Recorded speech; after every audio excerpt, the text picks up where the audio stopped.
हिमालय की 16,000 फीट की ऊंचाई पर एक ऐसी झील है जिसके पानी में मछलियां नहीं बल्कि 500 से ज्यादा इंसानी कंकाल स्केलेटन्स तैरते हैं। वैज्ञानिकों ने जब इन खोपरियों की जांच की तो वो हैरान रह गए, क्योंकि इन सब की मौत किसी हथियार से नहीं बल्कि आसमान से गिरी एक अदृश्य चीज से हुई थी। आखिर क्या है इन कंकालों का राज? इसका जवाब छिपा है उत्तराखंड की कुलदेवी माता नंदा की एक प्राचीन परंपरा में। दरअसल माता नंदा भगवान शिव की पत्नी पार्वती का ही रूप है। उत्तराखंड में हर 12 साल में एक बेहद खास यात्रा निकलती है, नंदा देवी राज जात यात्रा। यह एक भावुक विदाई यात्रा होती है जिसमें माता नंदा अपने मायके उत्तराखंड से विदा होकर अपने ससुराल यानी कैलाश पर्वत पर बैठे भगवान शिव के पास जाती हैं। यह यात्रा चमोली के नौटी गांव से शुरू होती है और इसका आखिरी पड़ाव है होमकुंड, वह जगह जहां से माता अकेले अपने ससुराल कैलाश पर्वत की ओर चली जाती है। लेकिन होमकुंड तक पहुंचने के लिए भक्तों को बीच में उसी रूपकुंड झील से होकर गुजरना पड़ता है। सदियों पहले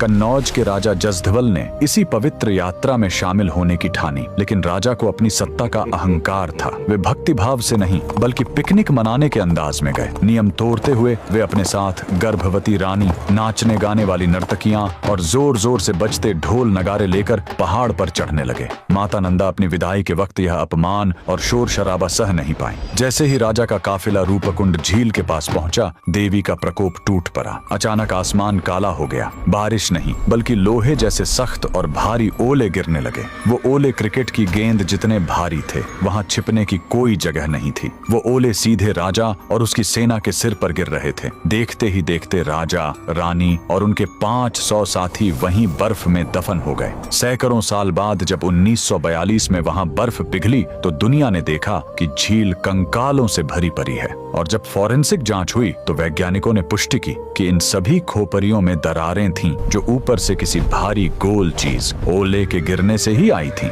यह झील आज भी गवाह है कि कुदरत और ईश्वर के नियमों को तोड़ने का अंजाम क्या होता है। कमेंट में जय माता दी जरूर लिखें।